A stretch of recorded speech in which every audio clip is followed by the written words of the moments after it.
That's quite good. I have a vision. I'll let you know. There's no carbon spaces for these are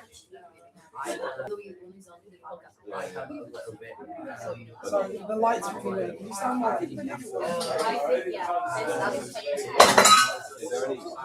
He said ask people like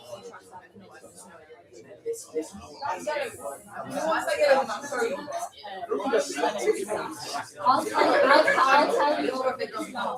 I can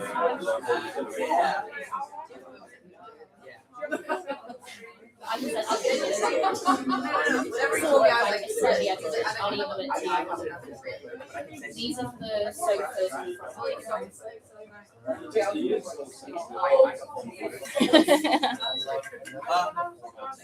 it's live already.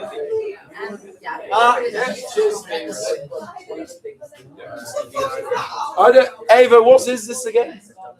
Scarlet Special. A Scarlet Special. Yeah.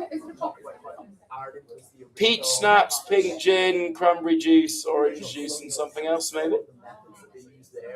Scarlet Special. It's quite nice actually.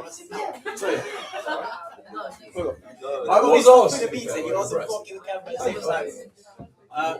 Okay. Hi everyone. Welcome. Hey guys, welcome to 2x2. We're starting now after like a 20 minutes delay. Happy to see you all again. Back being JCR chair. As usual, we'll start with reports from some of our representatives. The reason we do the reports. I can't be asked to come to the front, so just talk loudly. Music rec from Hannah. I'm currently planning a live music night in Cubs Bar for the 10th of March. Ran applications for and selected an assistant music rep and publicity officer. We're now helping plan the music night. I've run an induction school music room on Saturday. Gave the music room a tidy, advertised various music events on Cubs Music Instagram, and helped solve various issues with hiring tech and other admin queries. Can you hear me around the corner? Yeah. Environment rep Dylan, I wrote this. Met with paid P-Boy to discuss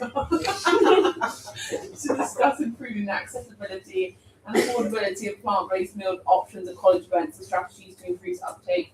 Looking at working with outreach to organise an intake next term. Finally, from Ferdy, year of board and placement rep. That's not what the role's called anymore. It's called placement rep. Hi guys, and greetings from Luton. I can't do this with like Ferdy's like. Luton. So his year abroad is in Luton. No, his UK placement.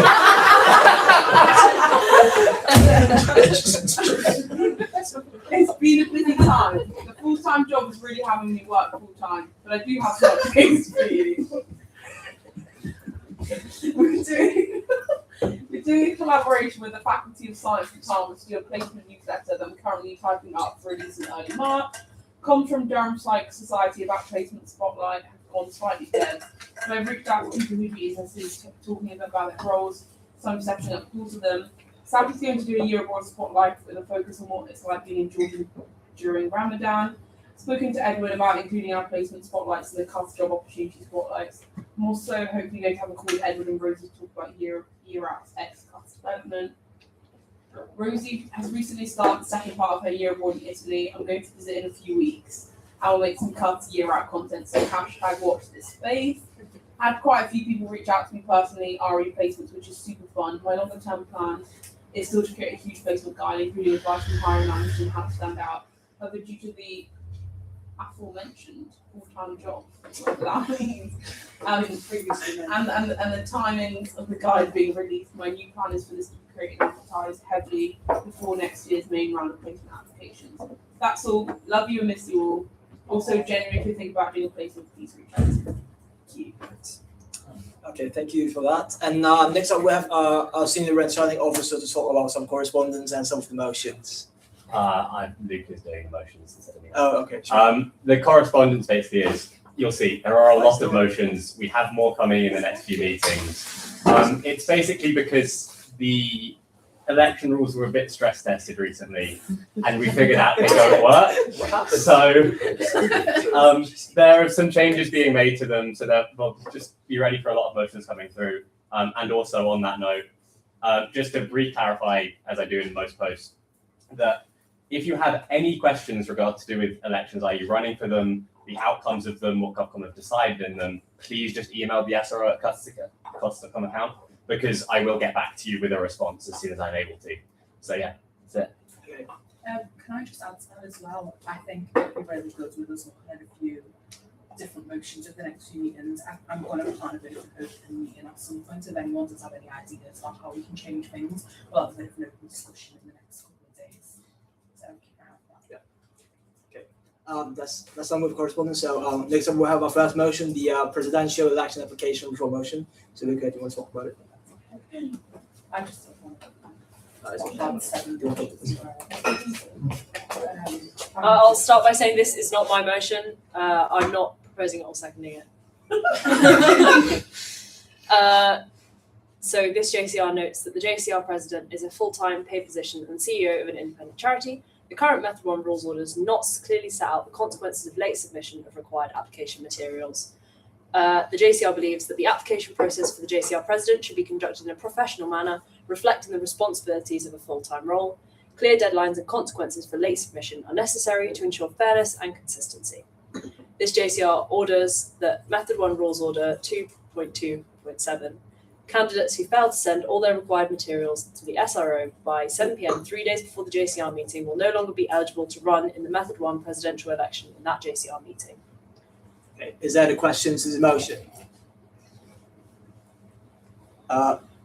Is there any amendment to this motion? Is there any opposition to the motion? Can we pass the motion on general aye? Aye. Okay. Great. I'm just that good at reading, guys. Do you want me to read it? No, you can do the next one. Yeah. Oh, do you want me to do I want it? to see happy. Fine, I can do it. I'm just reading it. Okay, so next up we'll have the electoral campaign and sanction reform motion. Again, I'm also Yeah. not proposing or seconding this, so any questions will not be directed at me. The JCR notes that the current Method 1 election order does not clearly state that using sports and societies group chats to endorse or mention candidates could result in the sanctioning of the candidates. The current Method 1 standing order does not clearly prevent a candidate in an election to be part of the campaigns team of another candidate in the same election, which could imply joint campaigning. This JCR believes that any individual actions,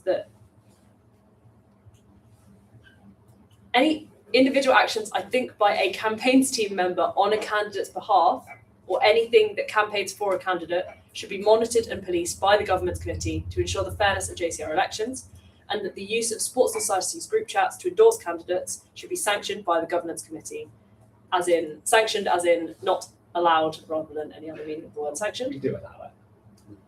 We just Okay. allow it under specific. No, you're not allowed to endorse I not candidates. endorse. You're not allowed to endorse candidates, and candidates should run independently, and campaigns teams should not be used to create coordinated or joint slates. This JCR orders that Method 1 Rules Order 3.3.5 on smaller sports and societies Facebook groups and pages, captains and group admins may advertise elections, but they may not endorse any particular candidate. And 3.3.5.1 personal, unofficial, and official sports and societies group chats may be used to advertise elections, but they may not be used to endorse or mention any particular candidate. The distribution of any candidate's manifesto, posters, or campaign materials within these group chats will result in sanctions being applied to the endorsed candidate. 3.5.9 campaign team members must not, 7, be a candidate in the election during the campaigning period for that election. Okay, is there any question to this motion? Angelina. No, that's Caleb good. That's Caleb good. Angelina. It's fine, it's fine. I'm just a bit confused. So you can't send any materials, but you also can't endorse any candidates. You're just allowed to go on the and be like, hey, by the way, elections are running. Is that the? Yeah, that is the rule. That's also what GovCom has been interpreting the rule to mean for a long time now. So specifically the rule, it originally stated that sports societies group chats could be used, but they may not endorse any particular candidate. GovCom took that to mean and has taken that to mean that you just have to say there is an election happening and can't mention anyone. This is just clarifying that this is what the practice has been for a while now. No, Caleb. Can I ask what's the decision to not allow any materials in instead of being because just in the way it's worded, the distribution of any candidates in manifesto posters or campaign materials within this group, if they share both, would that be a problem? As in, historically, you've just allowed none because if a candidate, it's just difficult. It's difficult for GovCon to be in a bunch of sports group chats. So it's easier if we just put a hard limit on it than just say, well, because if people put 2 manifestos in, one, technically campaigns team members shouldn't be the one posting that, group admin should be. So they don't, like, they can get access to materials, but they have to go through hoops to get it. And it's just, it makes it a lot more complicated and leaves it open for us missing things and then having to sanction people unfairly because of the standing orders. If Somebody has. Okay, is there any more questions? Ava. So like, I mean, just from what I see, like, so if someone was to say like, I'm voting for X, go vote, like, is that allowed even if they don't share any manifestos? No, that's Just endorsing. actually, like, That's obviously with the endorsing. last one, like, That's that endorsing. was You can't a mention lot. any candidate by name. You can just say there is an election happening. You can't necessarily say go and vote. This is only in sports and societies group chats, by the way, not personal ones. Facebook pages. Kat. My question is, if like, I feel like the whole point of sending like a neutral message in a group chat anyway is to get people to vote. So if you really want people to vote, why don't you just put manifestos that people will read and vote? That's what I'm saying. Can you speak louder, please? Yeah, it's quite. If like the whole point of having, like the whole point of having people put neutral messages into a group chat is to get them to vote, then why don't we actually put the manifestos in and then people will be more likely to vote because they would have read like what they're voting on. Otherwise, there's no point. We might as well just like get rid of people. Yeah, because we can't police it. Should we? What is in? I think the difficulty is mainly GovCon's discussion of this has been. Can I just say what we just? GovCon's discussion of this was mostly that we can't police it. We can't be in every sports and societies group chat, so we can't see whether people are saying things that support any particular candidate or could be interpreted as negative campaigning or anything like that. It just makes it a hell of a lot harder for us to make sure that the election has been run in a fair and balanced manner, which is kind of our job. And Wait, so do you want a response to the question or do you want to ask a question? Wait, I mean, you propose it. Do you want a response? Do you want to say something? Just for the sake of, I really want to get everyone's opinions on this, but just for the sake of that, we could potentially go to amendments and maybe look at something along the lines of voting on whether we should just really clarify, okay, campaigns materials can be used, but can we really clarify how we can be used and how we can't be used and do it that way? Wait, Louise.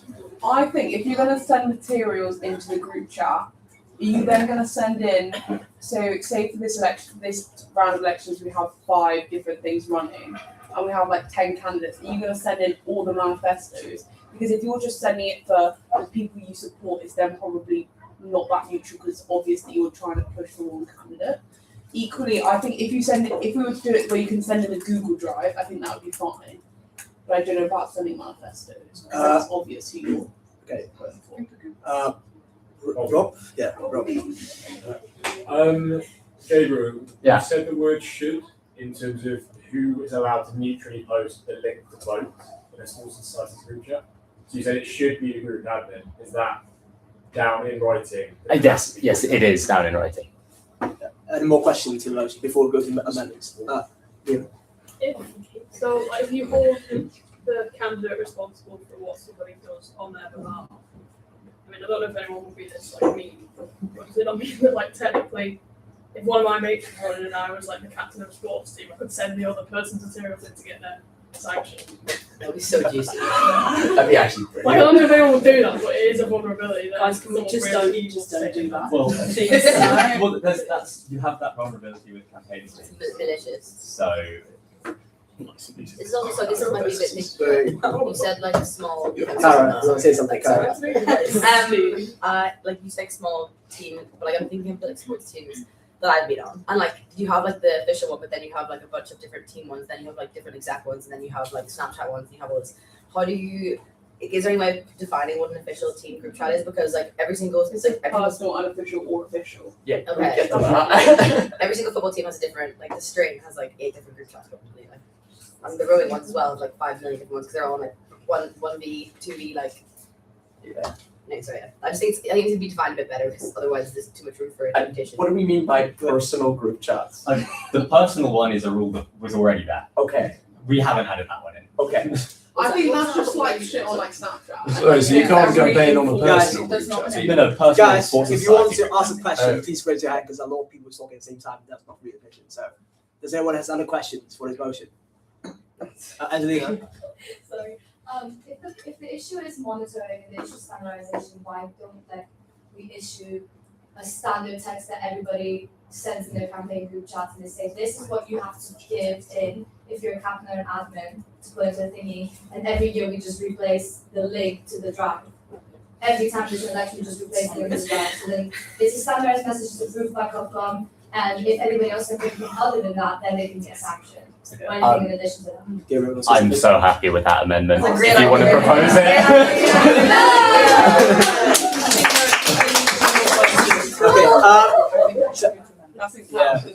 Okay. Yeah. Is there no more like really important questions? We'll go to amendments. Do we have any more questions? Okay. Is there amendments to this motion? Yeah, Angelina. Yeah. Just to recap, could we write a standardized message that every election candidate receives? They then send on to their campaign people and they're like, hey, this is the only thing you can use if you're going to campaign using sports and stocks, group chats or whatever. Yeah. And then that's approved by GovCom, standardized. And if anything in addition to that is posted or anything other than that is posted on group chat, then you get sanctions. Yeah. I think that's the Is there any I know Google Drive on there, like we just share it every year.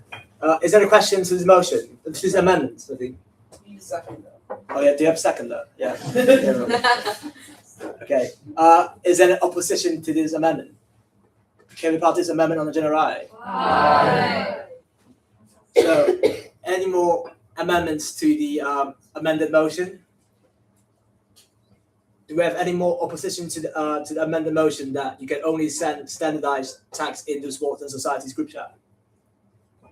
Can we pass the amended motion on the general eye? Aye. Wait, we want to talk about the. I'll ask a quick question. Do people want me to write that for this set of elections?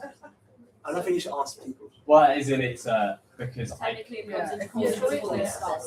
I don't think we can do things. I don't think that's a good question. It won't take long. well, it's gonna I have to do it overnight. So Okay, who do you want to talk about the next one? Wait, Luca. what's the next one? Next one is the sanction method. At what period of time? You want to do this? Guys, we're doing the sanctioning method before motion now, and Theo, can you talk about this?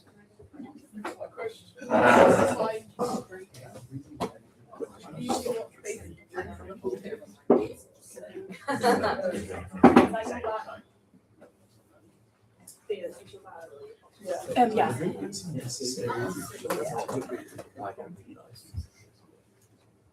So this one's a bit of like a conversational one.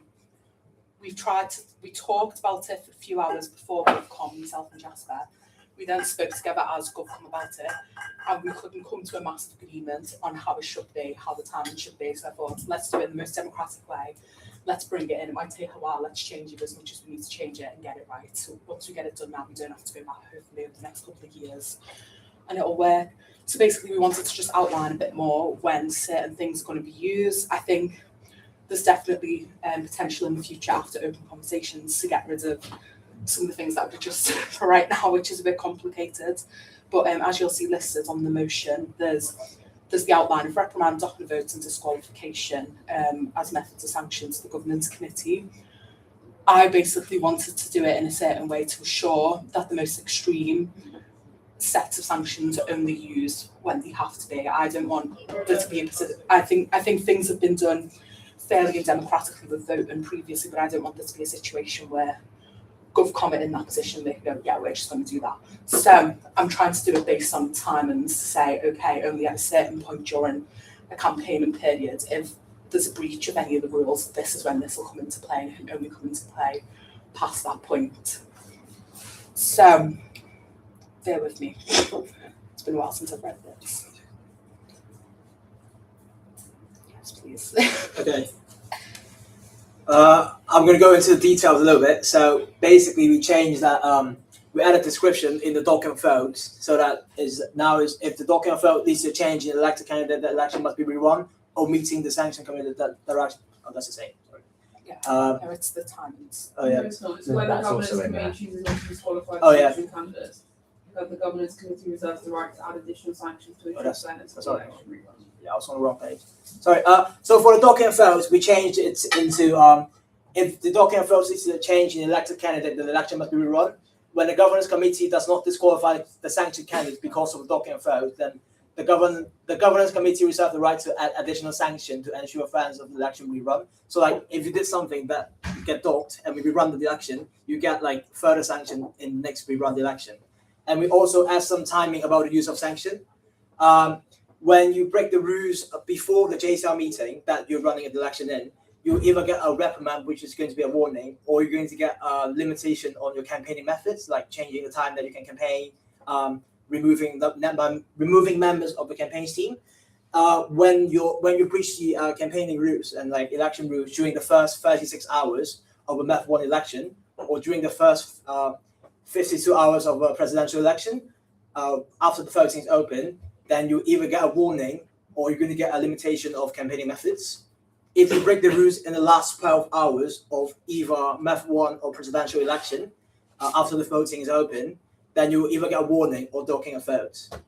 And the sanction will be determined from the time which the government committee become aware of the breach, and also the accumulation of 3 sanctions, excluding reprimand, which is warning, by a candidate in the same election, or any case of serious misconduct during the election period, will result in the disqualification of the candidates from the election.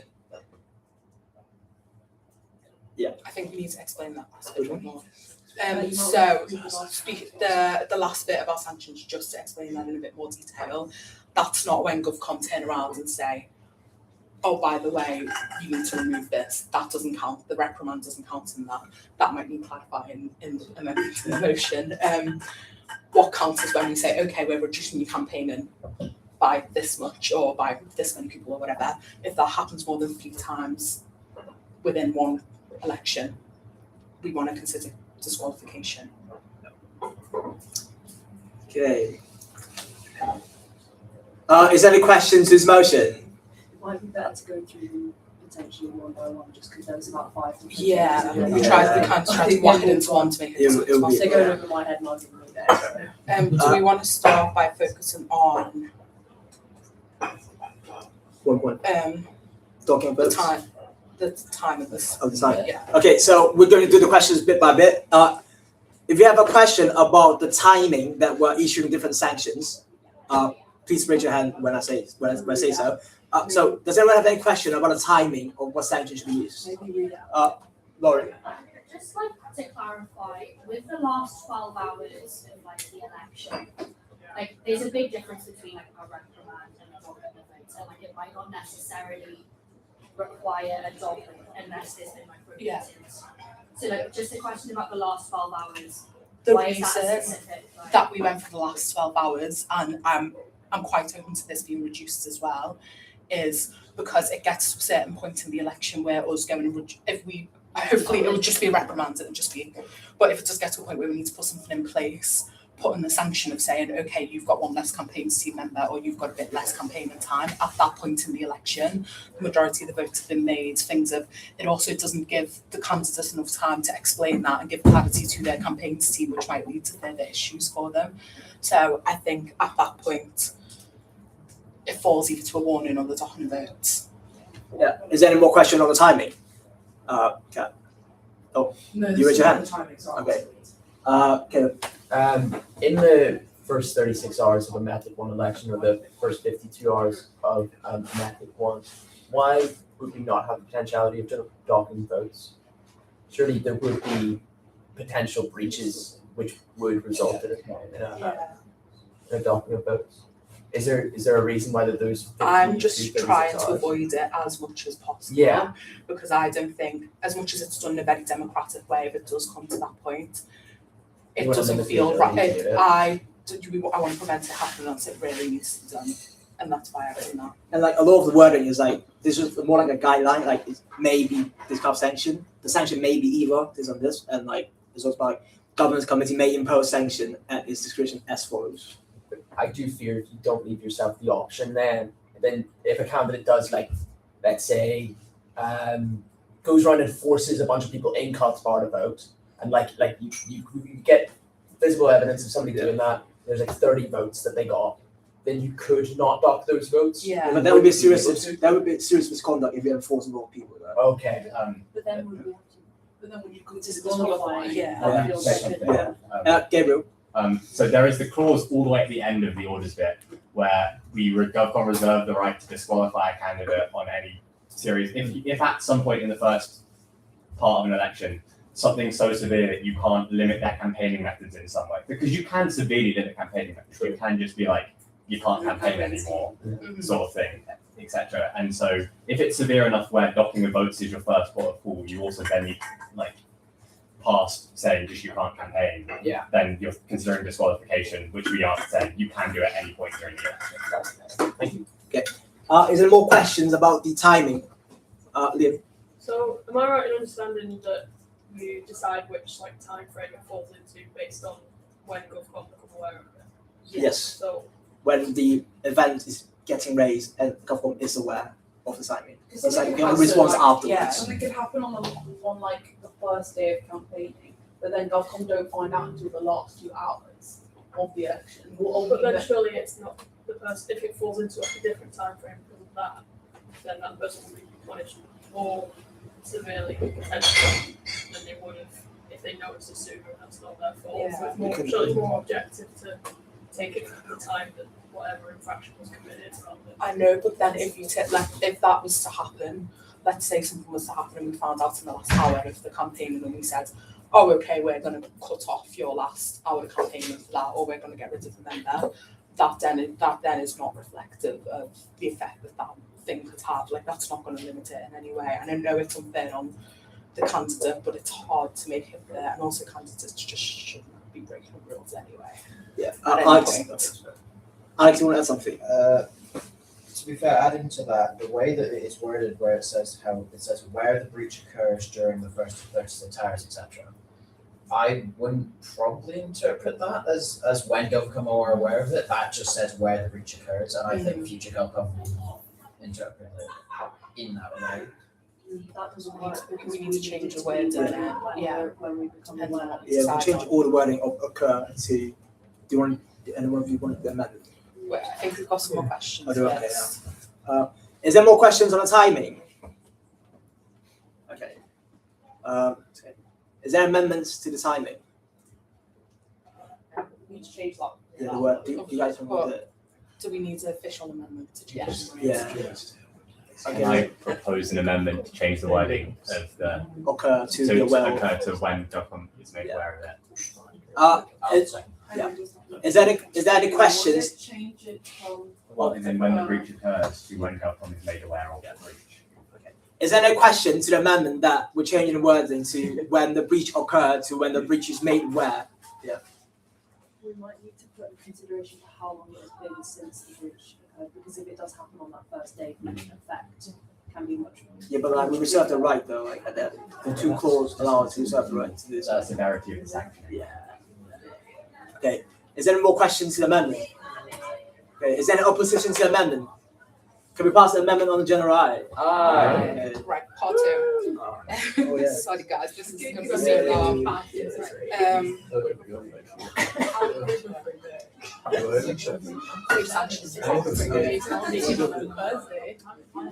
the chair. No, we need to go to questions on that. Okay.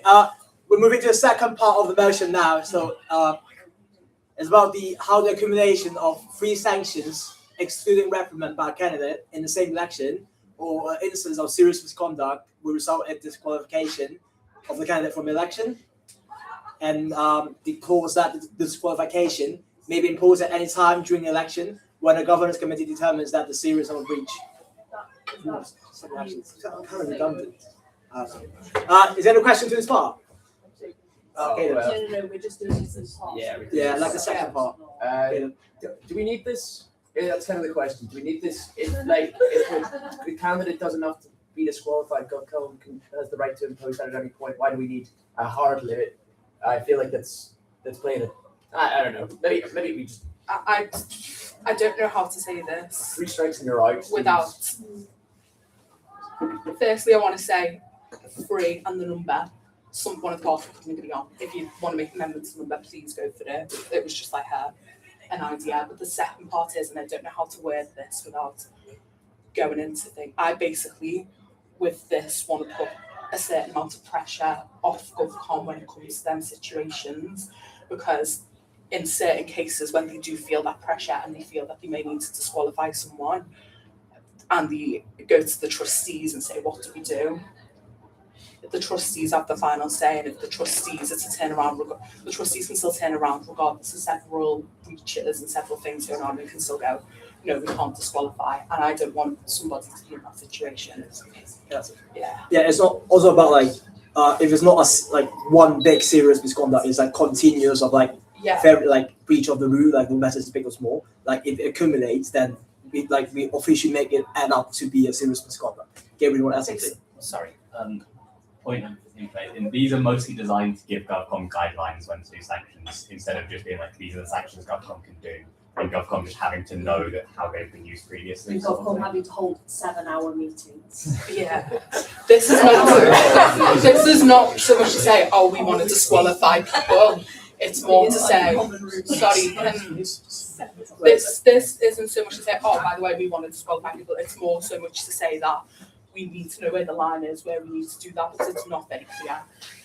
It's really not clear, and we don't know when it's justified. Okay. Is there any question on this? More questions on this part of the motion? Alex. So, in my understanding, in a similar vein to the question raised earlier about how we want to remove the possibility of docking votes. Well, we want to try to refrain from doing that as much as possible. In my opinion, that is exactly the same logic we should be using for disqualifying a candidate, because I think at the point where you disqualify a candidate, you do open yourself up to a lot of extra pressure, and the optics don't look good of doing that, and things like that. So I'm worried of do you think that this will surely not force GovCon to disqualify candidates when potentially they don't want to? Because if there's 3 very minor sanctions that aren't because of that aren't reprimands, for example, then a candidate will be disqualified, and that is kind of the worst outcome of an election, because if a candidate's disqualified, as I say, it's just the optics of that are really not good, and I think we should try and avoid disqualifying people as much as we do try and avoid docking votes. And so having the clause of saying we're going to disqualify a candidate, because if a candidate does get disqualified, it's probably going to go to an appeals panel anyway. So if it goes to an appeals panel and GovCon have decided that,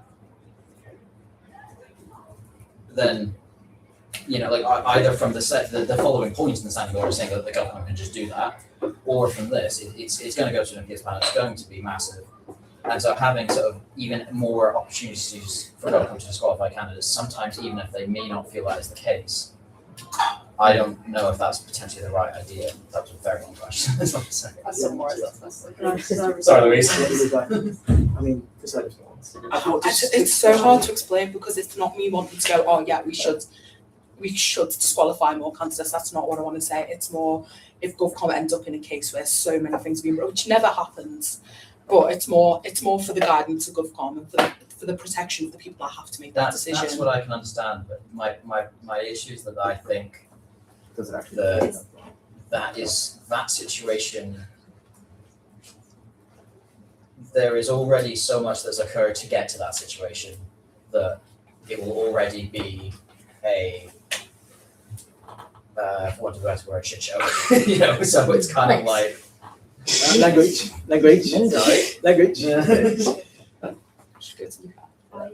Wait. It says serious sanctions. It's not just when it's sanctions that are actually on the list. So when we're given them an official warning, which we rarely do in elections, we very kind of rarely give actual sanctions. It's very incredibly rare that we would give 3 sanctions. I don't think I've seen it in my time on GovCon. Potentially, I can't actually remember, but I actually don't think that's happened. I think the point of it is to give us a neat line where we think, right, this is this has got to a point where we need to consider it, whereas before it's just like, do we consider it a 1 sanction? Do we consider it a 2 sanction? Do we let it go to 5? Like once we've sanctioned for something, it's kind of considered done and dusted for GovCon. We try not to let it affect our future decisions because we have to try and consider each thing individually, otherwise we're starting to get prejudiced. So I think it's a nice way to. For the sake of time, shall we go to a vote and just see if people oppose it Yeah. or not? Because I think Depends- it's looking like yeah, you need to depends on scrap question. it and just stick to Okay. GovCom's, whatever the word is. Yeah. Discretion. Is there any amendments to this motion? Can we scrap it where it says you need 3 sanctions to get disqualified? Yeah, well that's just scrapping. No, that's not That's just a second part. Yeah. That's just a second Yeah. part. That's all I'm saying. Do we have a second for the motion? Do we have any more questions to the amendments that we're scrapping that cause that accumulation of sanction will lead to disqualification? Lauren. Surely this matters in like places, say for example, if you're a trustee and you have like, legal responsibility to the JCR and also in a position where you're holding a job, sanctions should matter. Do you know what I mean? And if you're repeatedly doing it and you're going for a job process, because at the end of the day it's a job interview, surely that should have some sort of, especially in jobs that where, like say for example, if you're a social chair, you have less perhaps legal responsibility, then I think maybe it's a bit redundant, but in roles where you are going for a job, I think it's important. Yeah, I think. Did I get to respond? Yeah. Okay, cool.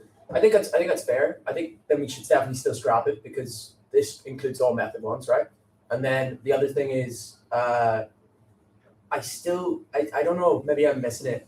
I think if a candidate got 3 sanctions and they were significant enough, GovCon still has the decision that they can disqualify them. They can disqualify them at any time. I just don't think it should be automatic. Because as Alex said, like what if GovCom does not agree with that decision? Then they go to an appeal. It's way more time used by GovCom, which they don't need. It seems like a waste. Is there any more question to this amendment? Is there any opposition to the amendment? Can we pass the amendment on general right? Aye. Okay. I think that's that one done. No, good for amendment. Oh. Is there any more amendments to this motion, including questions? No more questions, guys. Is there any more amendments to this motion about timing and not condition anymore? Is there any more amendments to this motion? Is there any more amendments to the motion? No. Okay. Can we pass the amended motion that we're scrapping the accumulation of sanctions would lead to direct disqualification motion to pass on the general eye? Right. Me again. There's 4 more to go. Right. It gets nice. The further we go, it gets nicer. It gets nicer. I put the Okay. Our next motion is the election time motion, and Fia's going to say one more. I'll keep this. Guys. Please. I'll keep it short and sweet for the sake of time. Long story short, until now we didn't have anything in the Sans Orders that said what do we do when the elections are tied. Why is it being brought up? We think that it would be a good idea to basically put it a bit more explicit in Sans Orders to say that the election is rerun when it's a tie. We don't think that it's fair for any member of the JCR to have any extra democratic power than anyone else, because that wouldn't make it properly democratic to split the tie. So we think it's just very fair to say if it does end up being a tie, it needs to be rerun as much as it's a fact. It's the fairest way to do it. Okay. Is there any questions to the motion? Okay, then. Whenever an election is rerun, is there the possibility of adding other candidates? Second part of the question, if an election is a tie and 2 candidates have tied and there's a 3rd candidate in the race, are they then excluded in the rerun? Right. I think we need an amendment because we've missed that bit out. Because we penultimate. usually no, but we usually Penultimate after the motion. I thought we were talking about the motion. No. What Caleb's trying to say is if an election is rerun, someone else wants to go out there. I won't run for this. We use in past things, we use trustee. What's the word? We got the trustee's approval for that, but I think we should just add an amendment to say no other candidates if it's rerun for this. Okay. And then in the case where there's 3 candidates and then 2 tie, is that 3rd candidate excluded? Is then another question. Is the rerun then just between the 2 tied candidates? You sure? Depends though, but then that goes into different contexts. Once they were winning, not winning. Because that they might do like better because they still register for the first week. I feel like But I don't think it's first. It's not, but I was gonna have to it's not impossible. I would trust it to do the JCR. Yeah, they didn't go. Guys, Alex, you want to ask something? We should absolutely not be running off the logic of I don't think that's going to happen anymore. Is there any more questions to the motion? What happens if they try again? Well, this is please don't ask. Please ask relevant questions, guys. You're not a relevant question. Is there any more? Wait, guys. If we tie for the second time, I think they should have to build rafts out of plastic bottles and go over the river and fish. I think we should put that in. We said 5 nights. 5 nights. They should both have to be in 5 nights. Whoever wins wins. No.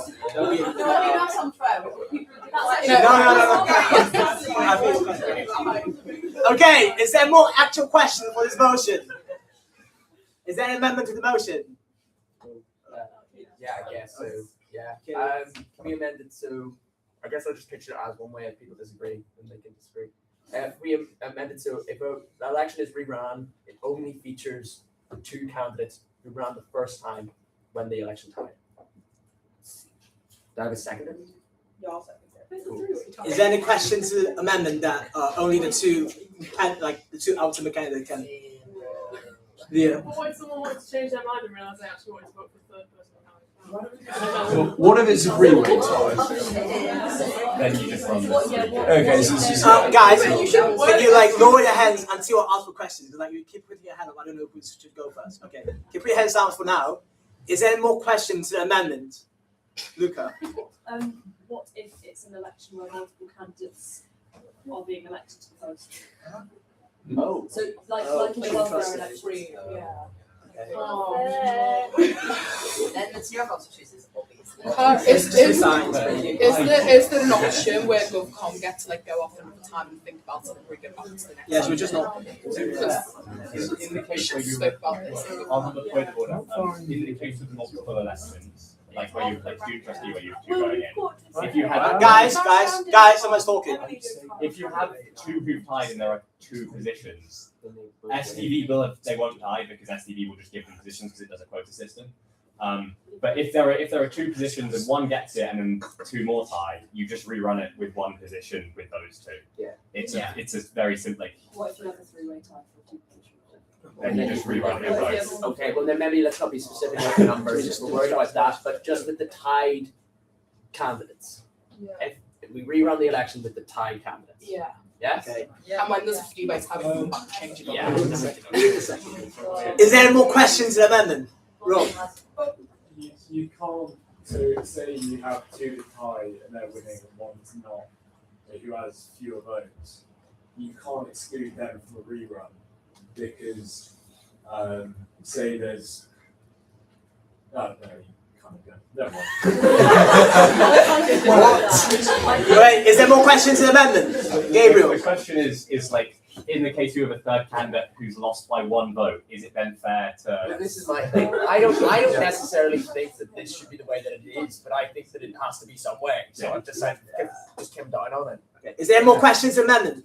Well, just to suggest it. So the wording as Caleb says, rather than say if it's 2-way 3 tie, just say if there's a tie or tied one, rerun. And secondly, we just say, maybe just to deal with this question, we say run the entire thing again. It doesn't matter if it's just a 2. You could just run everyone theoretically, redo the whole thing. But that would be reopening it as well. Okay. All right. So anyone who's already run can just run again. Yeah, Say people that. out running the election can run again. okay. Do you have any response, Caleb? Caleb, do you have any response to the question? I think if we wanted to put it like my amendment to a vote, if people vote no, then we do it that way. Okay. Okay, is there more question amendment? No. Okay. Can we? Is there any opposition to the amendment? Okay. Yeah. Is there any opposition to the amendment? I'm opposing that amendment in favour of the other amendment. Okay. What is Raise your hand. We just every candidate in the Okay. first one can just run. Is there any opposition to the amendment that the rerun only applies to the two ultimate candidates? Okay, that's okay. Yeah. So we're gonna vote no, and if you vote yes, you're saying that only the tied candidates can be a part of the re-round election. If you vote no, then we'll do another amendment to do it. But it doesn't matter. Thanks, guys. Thanks, Caleb. Can everyone close their eyes, please? Okay. If you're in favour of the amendment that the rerun only apply to the two person in a tie, but not a potential third person, please raise your hand.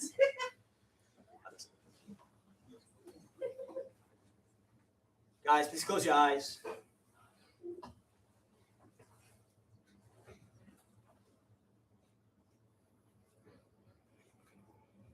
Please lower your hands. If you're opposing the amendment that the rerun should only apply to the two candidates ultimately, but not a potentially third one, please raise your hands. If you're going to go for my one where anyone will run the first one. Sorry, Guys, everyone keep your eyes closed. Yeah. If you oppose this amendment, please raise your hand. I think you confuse the amendment. Tell people what to read. Okay. So the amendment is that only the two tie candidates can rerun in the rerun election. Rather than Okay. Okay, everyone reopen their eyes. Let's redo this because Yeah, people let's seem go again. confused. Let's go again. Okay. Everyone, if you vote yes, your own election only reruns with the candidates who tied, no one else in the election. If you vote no, we're going back to it and we'll propose another amendment. Let's lock in. Yeah. Just say yes or I no. just say amendment. Don't Yeah. say the amendment. My brain is fried. Guys, can you please close your eyes, please? If you support the amendment and you want to say yes, please raise your hands. That's Caleb's original amendment. Yeah. Please lower. Okay. No. Please lower your hands. If you oppose the amendment, please raise your hands.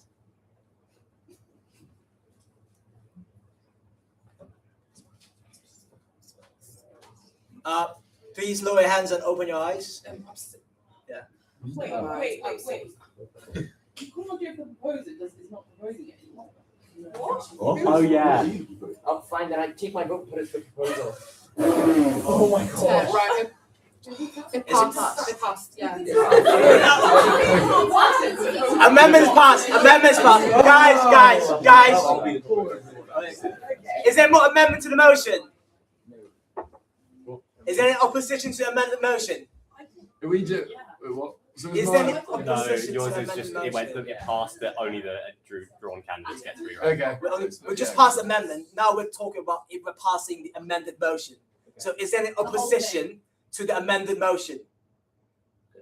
Okay, can we pass the amended motion on the general eye? Aye. Okay. Did everyone vote yes? Just like we done with? Three more to go. We're getting there. Guys. Let's do a speedy. Next one is a bit controversial. I think it's controversial. I think that the student union and lives out representative should be. I shouldn't say I think. This is a motion for the student union and lives out representative to be removed from the exec. Sorry, Fran. I read it as remove it full stop, so I'm surprised it's still there. Basically, with the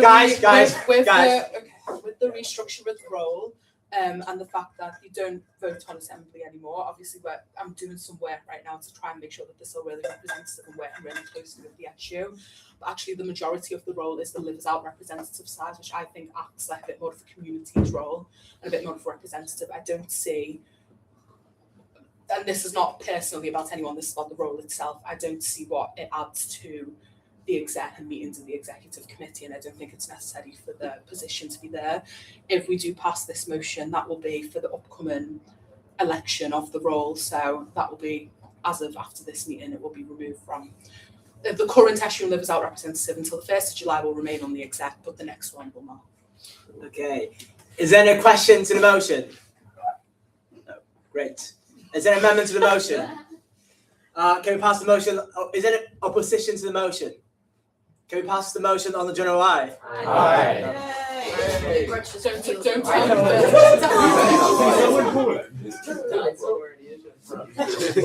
Right, next one.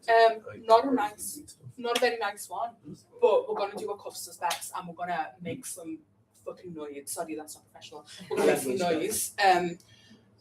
I basically want to get the JCR's stance on this set solid through this motion, because there's something happening right now in the university that I, as Prescom chair, have been given permission to protest against, but I think the CUF should protest against it. So I want to get the general stance of people on this and what's going on. Unfortunately, there's not a massive amount of information I can give you right now, because they're not giving us access to the papers, which is really annoying. But to put it in short, basically the Durham University plan to keep the Durham undergraduate bursary, which is the Durham grant, at the same rate as 25-26 in the next year. They're not going to increase it in any way. Durham University have also are going to increase accommodation by up to 8% next year, regardless of these changes. A recent decision has been made that they're basically going to make any college, departmental, sport and society scholarships or bursary larger than £500 that applies to living costs and student living. They're going to make it stackable, which means that if you get the Durham student grant but you also apply for another bursary to help you with your living costs, they're going to deduce the amount of that second bursary from your Durham student grant. I think that. Why would they do that? Oh, why would you ask for more money? I've said I'm hoping that we can agree that this JCR believes that this will cause a massive financial burden on students that rely on Durham undergraduate bursary and other grants for living expenses, and that this is unacceptable, and that it is the view of St Cuthbert's Society JCR to oppose this decision. What's the point of having Is there any questions to the motion? Is it? I don't think you can have amendments for this one, right? You can. Do you have any amendments to the motion? Does anyone have anything else that they want to add to it, that they want to say, that they want to should be the stance of the JCR? Anyone want to add something to what we're expressing in the motion of our stance? No. Okay, is there any opposition to the motion?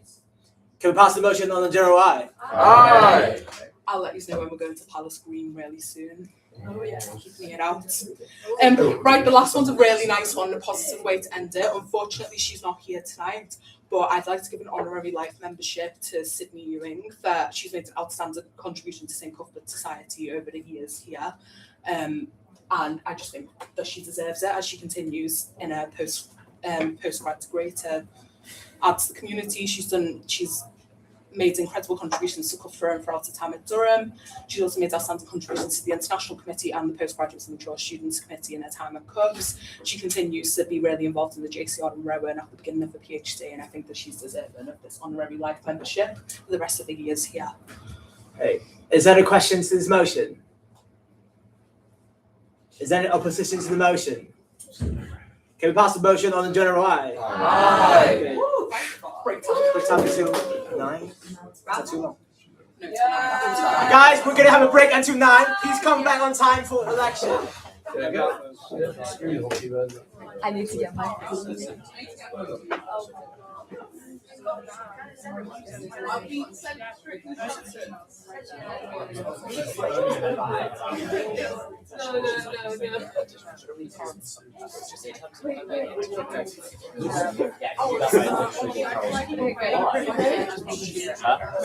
Can you send it? Are you kidding? I need it to put on the Google, like the one that your manifesto Oh. needs to have the photo. Oh yeah, I forgot I did that. Yeah. But you want a printed version as well? I don't really care about it. As in, do you want it here and in the Bailey? If you don't send it to me, it doesn't I go do, there. because I want to feel like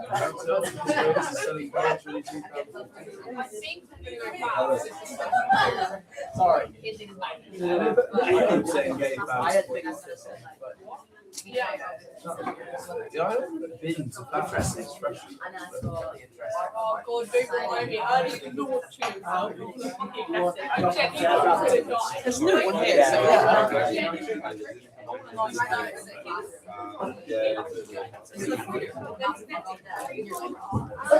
There's 3 people. Hi. And I think I was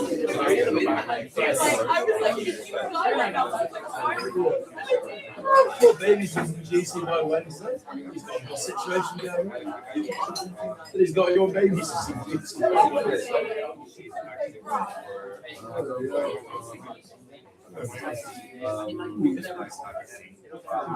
Sorry for asking you that.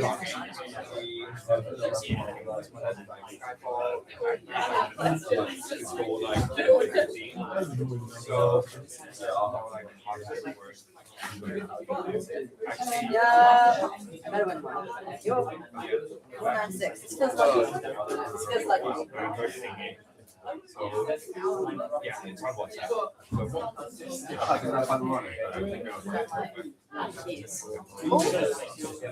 Oh, is Freddie here? Hello. Who's on? Who's on? Hello. Hello. Oh, I'm there. Hello. There's 3 people on, but I don't know who they are. Who's up? Who's watching? Tell us who you are, people. It's probably like Chloe and shit. Can they do a chat? Hey, Chloe. Oh, Chloe. Can we see those? I think Freddie's on there. But... Trying to find where's the mouse? Oh, there it is. I don't think we need to contribute to the Honestly, you are beloved audience. So what's your name, by the way? Hey, good to meet you, Katie.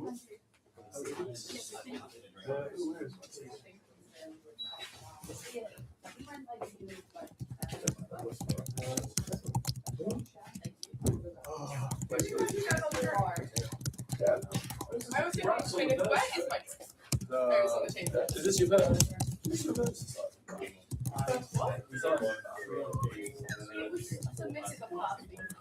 I've got another one. I haven't really tried to watch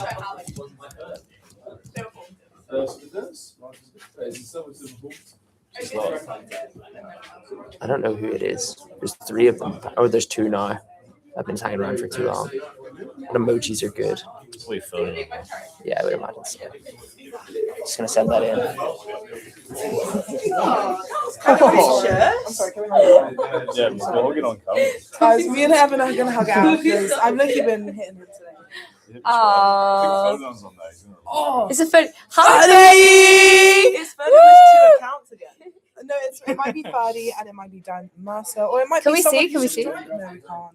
Fuck. No, like you Hello. literally can't. We can't see. Oh, is it? Hi, Freddie. Hey guys. Hey guys. Why are you just standing like that? I don't know what. Look, what it's we're meant put to something in do. the chat. Hey guys, X, that's so sweet. How's the Yo. employed life? How's the employed life? How you doing? Close it.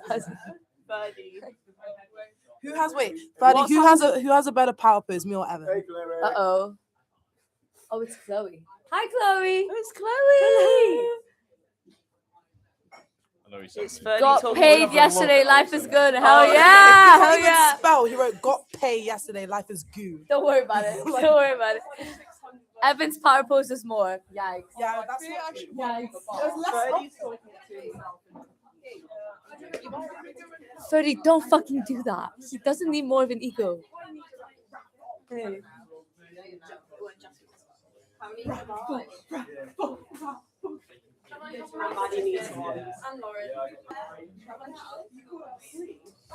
You come at a difficult time. Thank you. Do you need a raffle ticket? Just, I don't think he's got the pleasure of meeting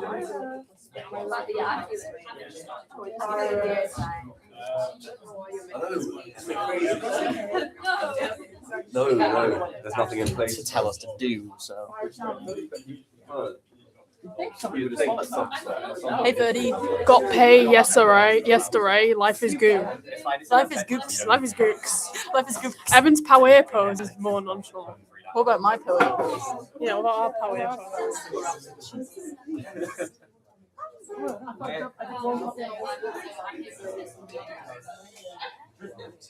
I had to fight for that. I do want my rabbit to get so thrilled to be involved with the rabbit. Oh my god. I had to fight over to the signatures there. I can't be asked to get you to change the materials. And the only Sarah and it was no photo. The whole and then that one was just like it's because a lot of people will just read student trustee and feels like like I was basically like, what do they make you change that? Is it no I'm not change Guys, that.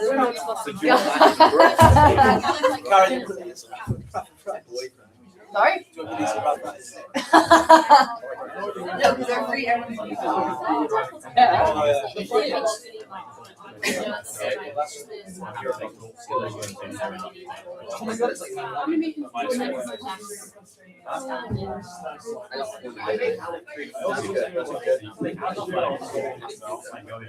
Any comments? Hey guys. Yeah, I'm curious about comments. My letter after C is 2918. That's my favorite 34 numbers on He YouTube. got paid yesterday. Life is good. My letter after C. How are your poses? Bertie, more what's nonchalant? wrong with your D key? My letter after C isn't working.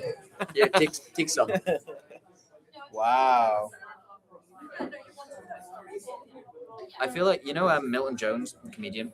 Yes. Yeah, that's how I feel my hair looks like right now. That's It's not good. letter after C is broken. I said.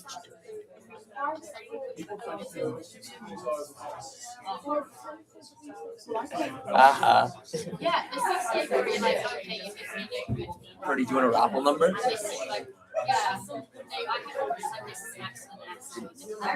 Bertie is 499. Letter after C is broken. I spilled fuel on it. That's what he says. Got pay yesterday. Life is good. Got pay. The letter after C. Tell me something I could ask that requires letter D. I've got nothing. I've got nothing. Best of luck. Sure, you could be like, what's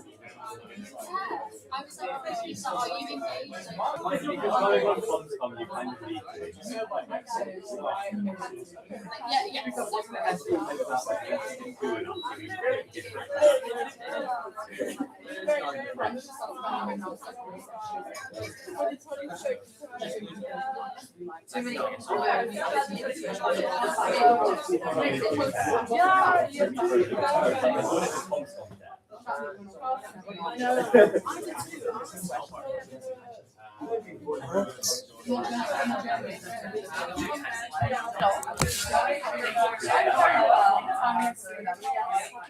could change the name. Have Sophie Chan. You could be a comedian. Do we have to give you like oh, do you need one? Yes. I don't know Ethan. You know how I spent 45 minutes in front of the printer and then fucking the golden light came into the corner. I was like, it's a verge of kit so I could work out how to work the print. I like to ask you how to print. It was stressful. And just for you to tell me I don't need those. Well, as in you do need them. It's like you're uncontested, so I'm not going to bother you to have like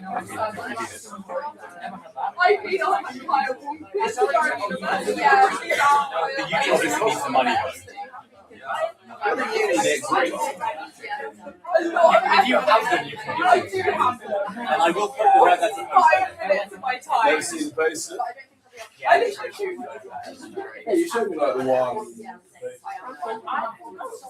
Oh yeah.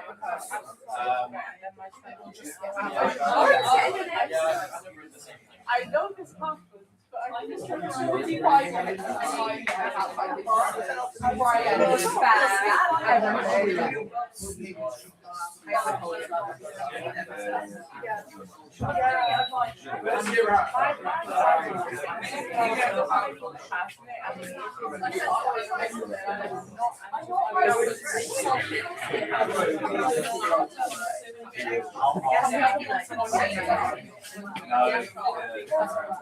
Well, frankly,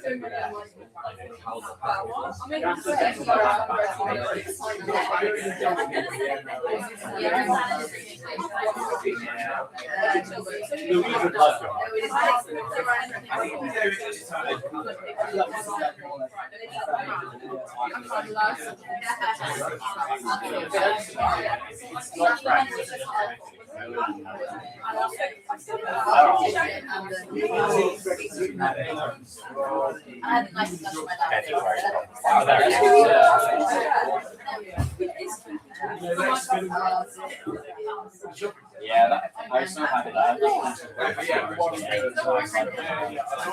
Like to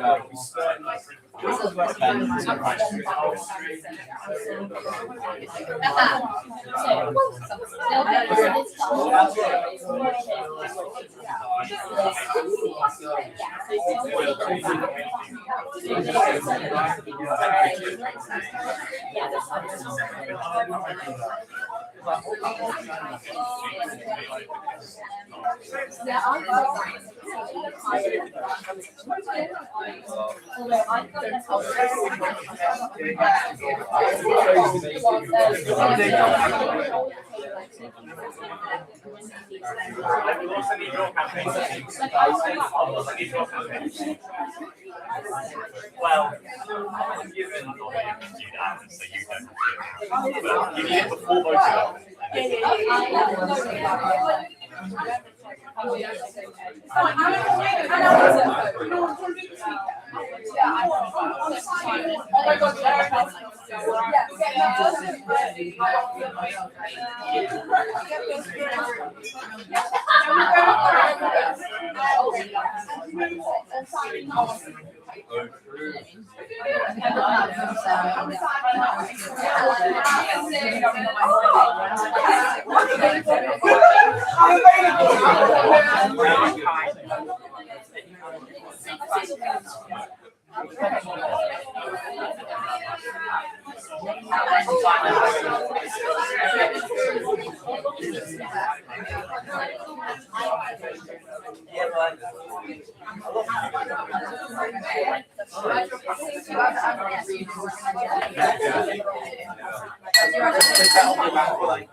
Oh, no.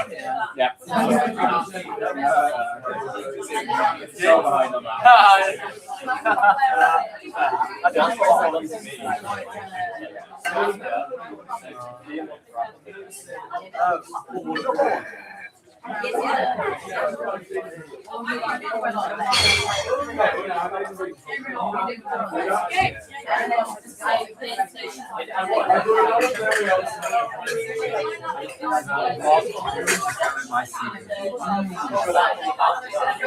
Amazingly fun.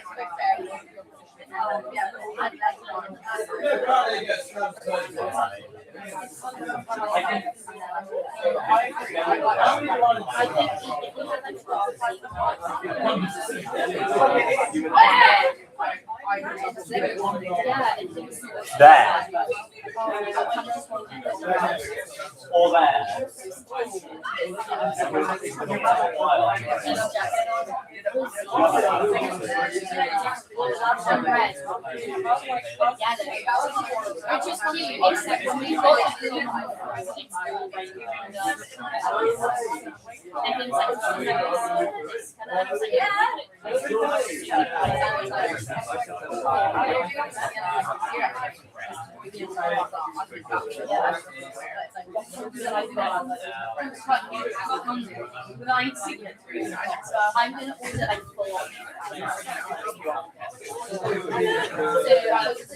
Sorry, guys. What's going on with this? I thought you were showing. No. I say to people something like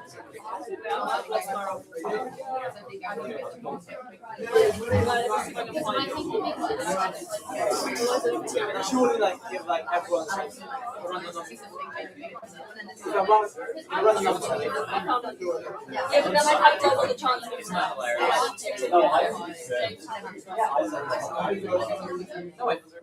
I don't think you get that.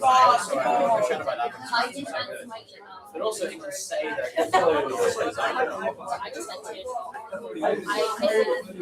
I'm surprised about Bernie's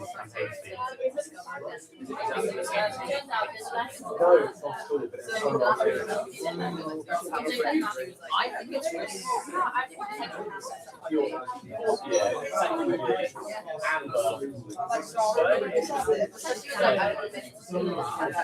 I'm just gonna put this on charge so it doesn't die. Yeah. I thought we like quickly in a break come back to doing the. Yeah, I mean, we can do. I think it's nice. Like, I think people like to see because we just usually like hang out, so and you can't really like hear people's conversations. So I think it's fine.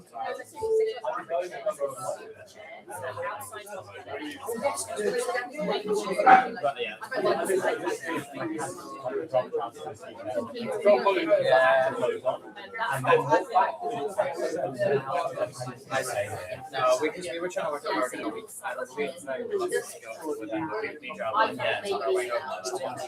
So we did that.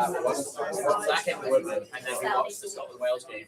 It's not recording, right? I was guys, we're starting in 1 minute. You know what's in our cup of tea?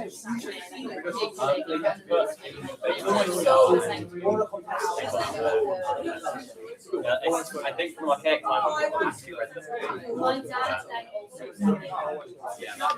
that Wales score. I mean, technically, they should have to go out. And I also think it was because, you know, if you're going to win, come back to the the only person they don't have is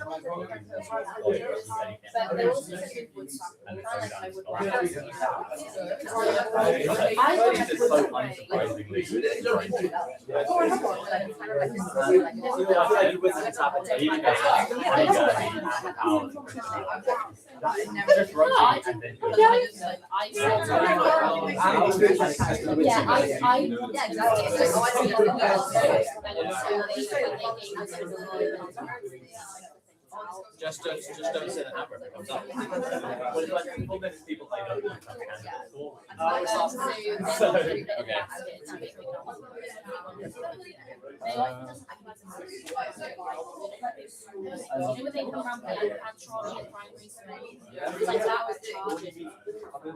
So I said to Phil, I would wire and I want this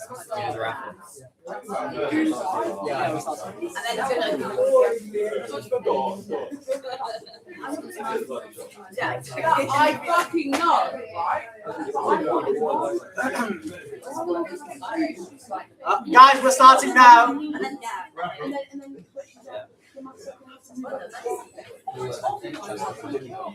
I'll send you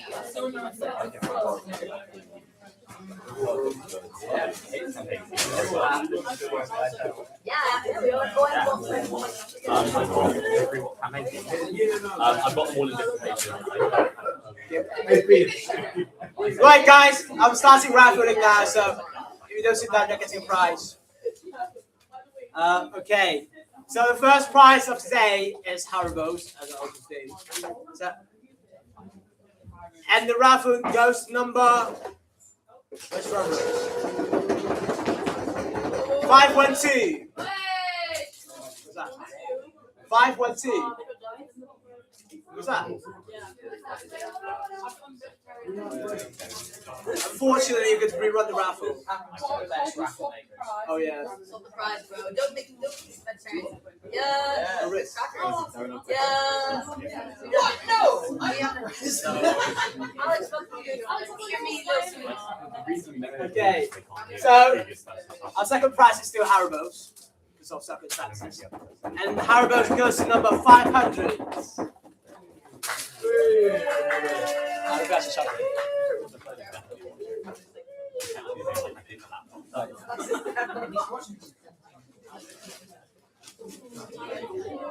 prize is a double chocolate Kit Kat, and it goes to number 5. 1, 5. What's that? Oh. Raves.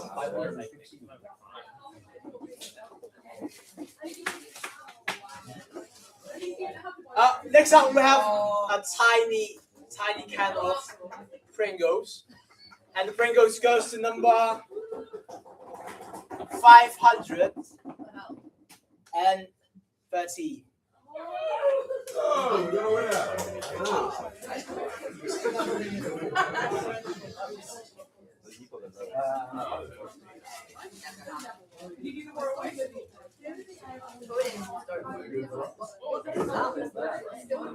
So next up we have 200 pieces puzzle for Snow Monster, and that goes to number 506. No. Wait, who's 506? Who's 506? No, I'm 507. Skip. Next one. Whoa. Again. Next one. Okay. Rerun. Rerun. Okay. PTSD. So with no 506, the puzzle goes to 511.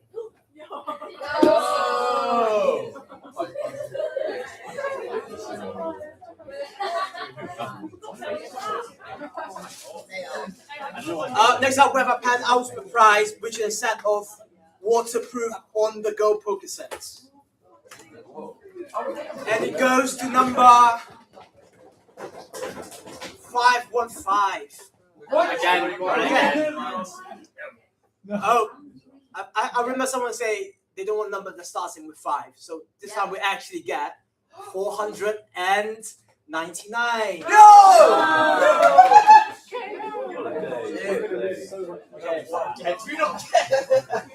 are going to our last prize, which is a crocheted sunflower decoration. And our final prize of the day goes to number 498. Okay. Thanks, guys. That's all for raffle. So we're going to have election time. Cool. Hi everyone. We're just going to do this in the order that's in the agenda. This election is one of the candidates is running an abstention, so there will be no questions at all. Outreach. We're starting with outreach. So can I please ask Kate to come up and do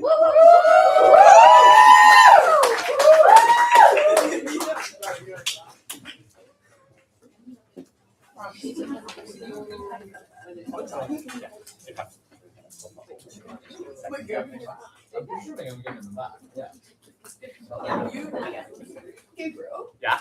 Isn't the agenda at the top of the document? the gold one?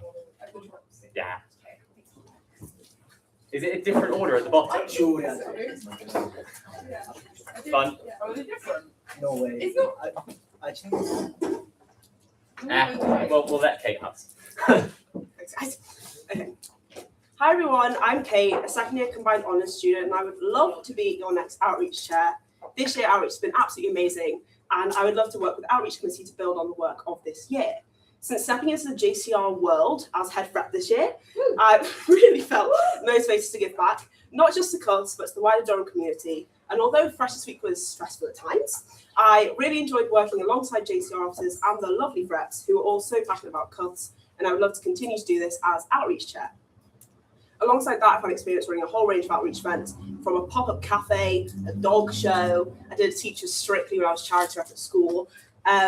I really want to diversify what outreach looks like at Cuths. With the rising cost of living and student accommodation, traditional fundraising isn't necessarily accessible to everyone, and outreach isn't something that students feel priced out of. So while I absolutely want to continue offering great fundraising opportunities, I also want to expand our focus for more volunteering, skill sharing, and giving time, not just money. To make sure outreach reflects what Cuths care about, I would run regular drop-ins where anyone can share ideas, causes, or events they'd like to see. I'd use online forms for this as well, just to make sure that outreach is ultimately reaching out and is reflective of the values and priorities of students and Cuths. I already have lots of ideas I'd love to do. So fundraising first, continuing 12 days of outreach. It's been a success throughout my time at Cots. More pub quizzes, a pop-up thrift shop in college, more of the sports tournaments we've seen, and even an outreach auction where we auction experiences rather than items. I'm thinking sign the president. I also want to create a clear, practical outreach resource to make it easier for individuals, societies, sports, and fashion show teams to confidently run their own outreach projects and also know who to go to if they do have questions or issues. Volunteering will be a big focus for me. I'd love to organise sessions for students to give their time when they can. The sessions would involve activities like making food packages, writing cards for care homes, litter picking. I would also like to push donation drives for clothes, food, books. I want to strengthen our links with local charities by reaching out over the summer so that at Freshers Fair I can share information about how to get involved in external organisations and the time commitments that are associated with volunteering for them. Ultimately, my goal is to make outreach at Cots even more inclusive, more varied, and more connected to the community we're a part of. I believe Cots has so much to offer Durham, not just as a group of students, but as a force for meaningful and positive change. Thank you.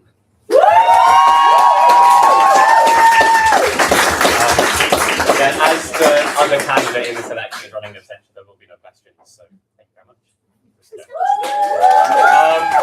On that note, someone from GovCom, namely Alex, will be reading first. Yes. So, Yeah. Yeah, she can find it first, of course.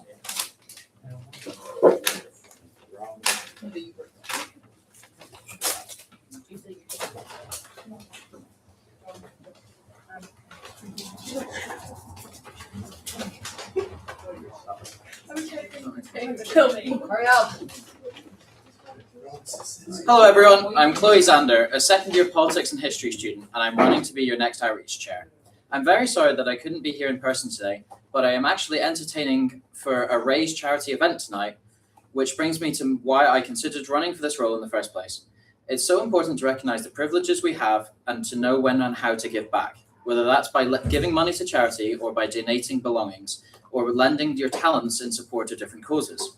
There are a lot of opportunities for students to support charities in Durham, but they won't necessarily know when or how to. This is what I want to help change for Cots.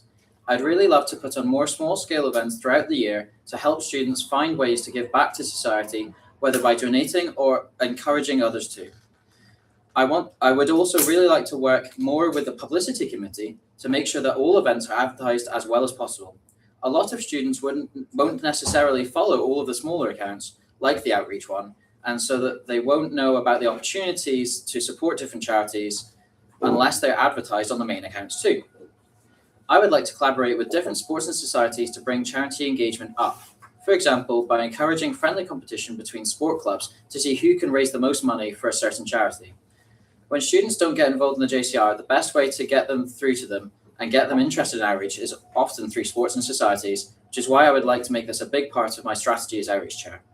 Another thing I would like to continue is getting input from students as to which charities they would like to support and which events they would like to see. While supporting charity is important in itself, I am very aware that people will not necessarily give as much to a charity that they don't feel a connection to. So it's really important to me that people feel they have a say in which charities to support and that they know what their money is going towards. So why me personally? I've experienced chairing a committee from being in charge of the Green Machine Committee, which this year is the largest it has been in years.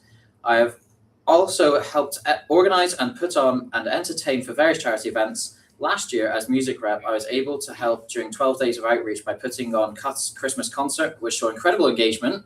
And back at school, I helped raise money for various school clubs.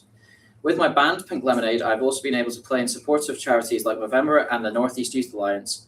Since being at university, I've been very involved in different endeavours to bring attention to marginalised communities and their views through the Decolonising the Curriculum programme. All this to say, I've experienced which I believe will really help with all the different aspects of the role. I'm very aware of how privileged I have been in my life compared to many others, and now I really want to make sure I can give back. Cots' attitude of kindness begets kindness is one of my favourite parts of the society, and I find that the Outreach Committee is one of the best ways to spread to the wider community. The committee is the link between the students of Cots and the society, and as selfish as it sounds, I would really love to be a part of that if you'll have me. In summary, the Outreach Committee really embodies our Gratia, Gratiam Parit motto, and I want to make sure it continues to do so by advertising, multiplying and diversifying events, getting people's inputs, and working with different clubs and committees. Thank you all for listening. I hope I can count on your vote.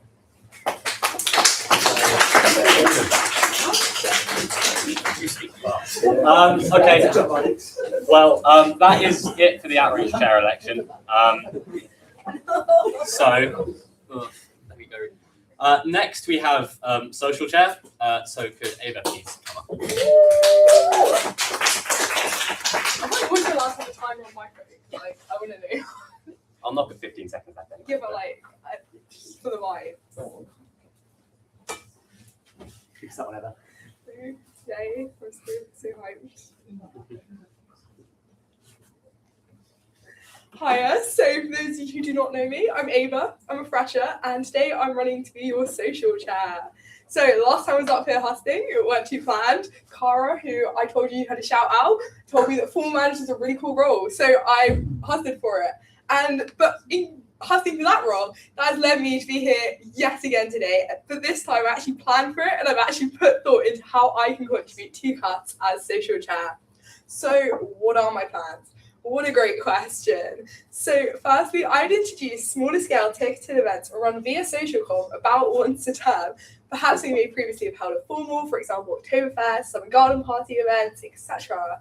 Being ticketed, the proceeds would return to the JCR, and we should ensure that to utilise equipment that we already own. As for sustainability longer term, I would explore creating an additional method 2 position within social com to focus on these events. Secondly, I want to focus on properly building anticipation around events like our balls, creating a sense of momentum and hype towards them.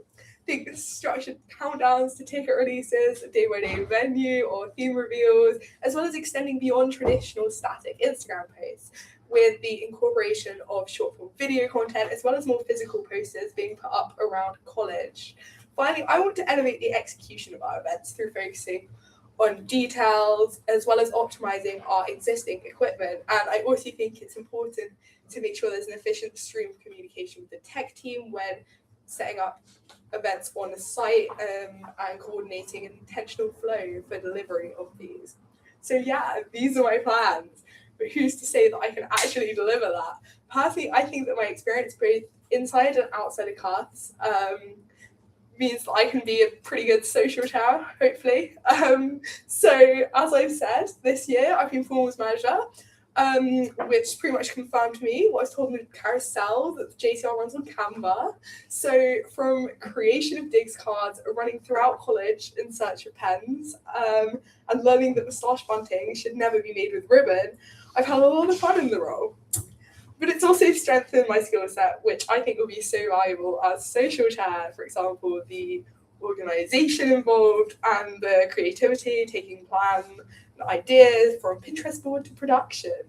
Also, sitting on social com, doing tech for the college, has given me insight as to what has worked in ball planning this year and how we can build on it further, as well as a more practical perspective. And prior to CUTS, I'm speaking so fast, I swear. Working on projects in sixth forms give me experience in budgeting for decorations and external vendor liaising. And then also, just because I bleed green, very important, I said I'd say Tadpole set Brooks Bar Society, because that's the best role. And to conclude, I would be a great social chair, so yay. As this isn't, well, no one's running this lecture, so there are time for questions. So, does anyone have any questions? Cool. Okay, yes, Louise. What's your dream be for any balls? That's a dream. That's quite dramatic. So obviously that would have to be discussed with social com. But I do think I saw some, I can't remember which college, did like a 1920s theme. I thought that would be quite cool. Like just vibes. Yeah. Any other questions? I think that's no. So round of applause. I can really remember the order these elections going. It's consistent now. Cool. It's Sports and Society's chair next. Again, one of these candidates is running an absentia, so I will sort of go out of order and be the candidate that should be running second first. No, you are running. Technically, Ferdy should be running first, but as he's not here. We'll do yours first, so you don't have to leave. He's on the call. Yeah, but he's already sent me good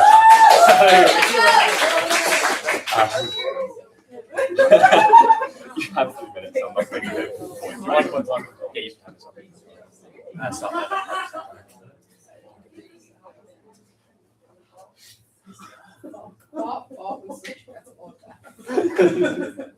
Hello. I'm Bobby, or it'll be Robert on the sheet. I'm currently the basketball president and the novice development officer for the boat club. I do have connections with various Team Durham people as well, and as part of head honchos, I've already kind of seen what George does throughout the year. Obviously, I haven't seen behind the scenes. But sports and societies is where I've found the most happiness in cuts.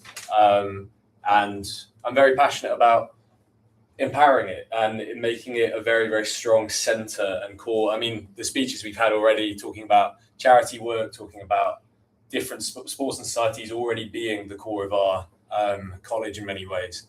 And I want to work with everyone who's voted in, who has already been voted in, to make this a very kind of open and like fully transparent year for sports and societies. I know some people kind of who I've talked to when I was asking about what different policies they wanted to see, said that they struggled with transparency or kind of communication. And I'm not saying it's been bad this year. I've not been a part of it. I don't know what's happened, and this is in different places. But I want to be a part of that because I know that I can deliver, and that someone can reach out to me, and I can be, if they want it in person, if they just want emails, I can talk to them, and I know that I can help. A couple of my key policies that I want to bring in, I want a big emphasis on Refreshers Fair, because I know that when I come in for Freshers Week and I'm in that Freshers Fair and there's so much going on, I sign up to everything and then I don't end up doing any of it because you get so busy. Whereas in that Refreshers Week, once everything's settled down, you can come back and all of the freshers that, it just works for everyone. You can kind of go in there a lot more relaxed and sign up to a lot more things. And I just think that that's something that we don't make the most of yet.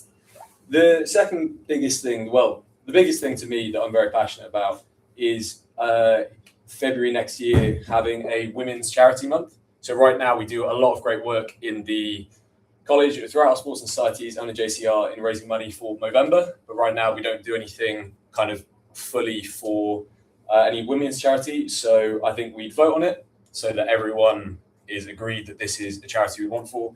And then we just have a full month, the exact same kind of posts, the exact same stories, leaderboards, because we really can make a difference to whatever charity it is that we choose.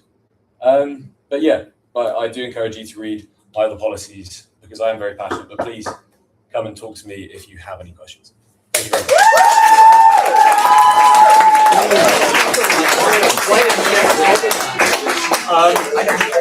Again, thank you for coming for that. We will now be hearing Ferdy's asked if I can figure out how to get it up on my phone. He sent it to me like 6 different times before I actually got it. Well, isn't it's not a video host, it's just an audio host. I'm really sad. I hope Ferdy listens to his own voice. Huh? I hope Ferdy listens to his own voice on audio. Okay, it's not loud enough. If you want it to react. Yes.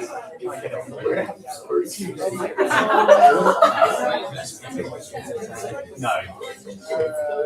If that doesn't work, someone go and something.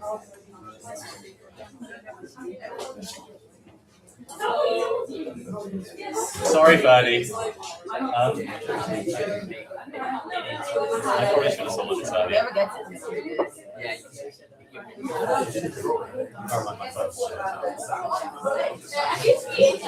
Maybe he's raised. As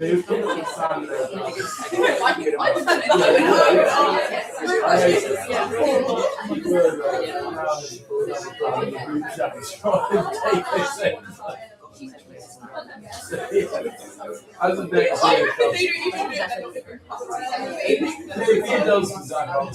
everyone here.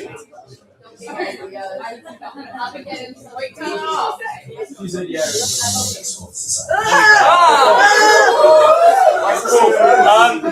Guys, hopefully this should now play. So my phone's not cool. Hi everybody, my name is Ferdinand, my pronouns are he, him, and I'm a third year psychology replacement student who's running to be your next Sport Society chair. First, I want to say why I ran for this. For the past 2 summers, I've worked as a university intern, organising and delivering summer schools for state schools year 12s, with a predominant focus on Black heritage students. These are groups which are historically underrepresented at Durham, and so one question that often comes up is how do you fit in? It's a hard question, but for me the answer is easy, the collegiate system. But more than that, it's the things the collegiate system allows to get involved in. College sports societies give people the opportunity to find something that they want to be a part of, and it gives them the platform to do it. For 3 years, I've used that platform. As I was saying for my family here, I want to be a part of that platform. Now, I really hope that this voice note properly betrays my passion. I really say that passion about crime is a recipe for disappointment. So I put my plans for next year into 3 pillars. The first is accessibility. Naturally, accessibility barriers money. This is where I want to combat 2 main issues: surprise payments and the rigid structural payments. I want to work with the Treasurer to have earlier advertisement of cost participation funds, earlier advertisement of subs costs, and discuss the feasibility of paying cost instalments. These plans aim to better support people with money management and hopefully alleviate some immediate financial pressure. My second pillar is accountability. A sports society's chair needs to be reachable. Through feedback forms and offering drop-ins, I want people to feel comfortable coming to me with issues or questions. I want to be held accountable. And more than that, I want to be a person, the Cuffs Corner, holding Maiden Castle and college sport accountable. I'm currently on placement at AstraZeneca as a clinical study administrator. A big part of my role is being the hospital or GP's first contact for study related questions. Every single working day, I am held accountable. And every single working day, I am holding others accountable. I have this experience being an administrative middleman and the central point of communication. This experience is what I can bring to the role. My final pillar is ambition. I want Cuffs to be a premier sports college on and off the pitch. I want every member of a Cuffs College Sports Society to be able to find their place in Cuffs and really feel appreciated. Through collaborations with the publicity officer, I want to create weekly sports and socks roundups, highlight big upcoming events, and create a spotlight series to celebrate the people in sports societies who too often go unseen.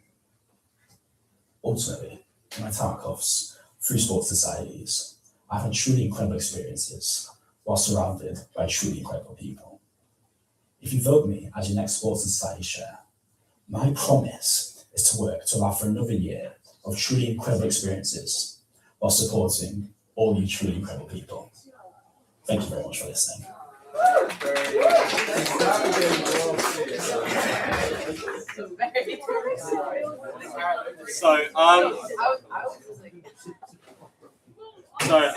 Well, you've already given a round of applause, so I don't need to say that again. Well, thank you for both Sports and Societies Officer Chair candidates. We'll now move on to our next election in the interest of time. So can our Publicity Officer candidate, Marwa, please come up?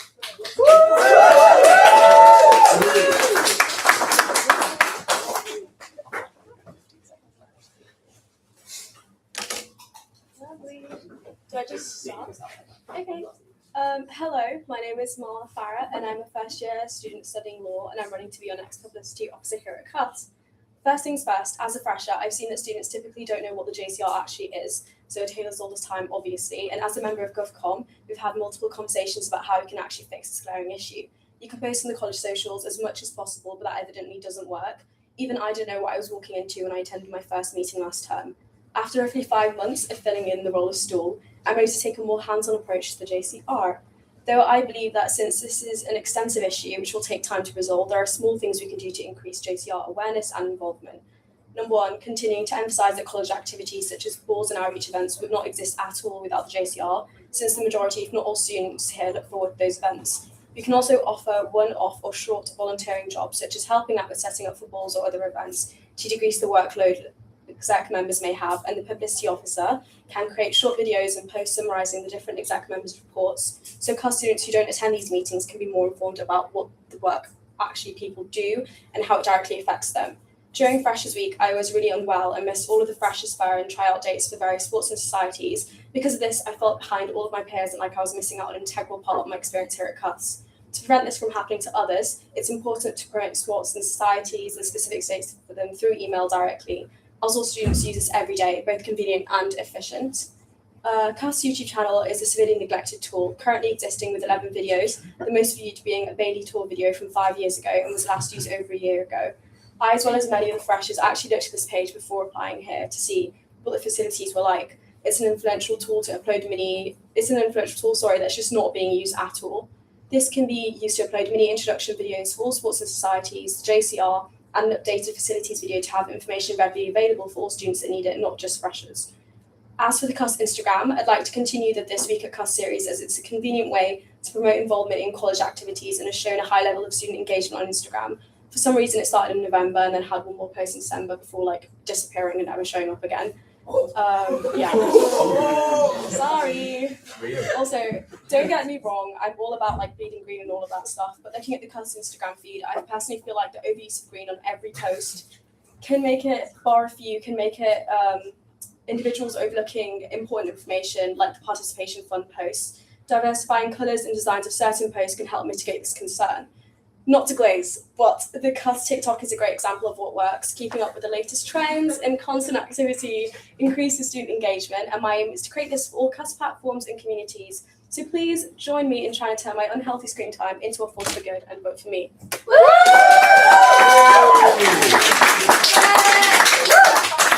So, any questions? That's it. I have a question. Go on. I do.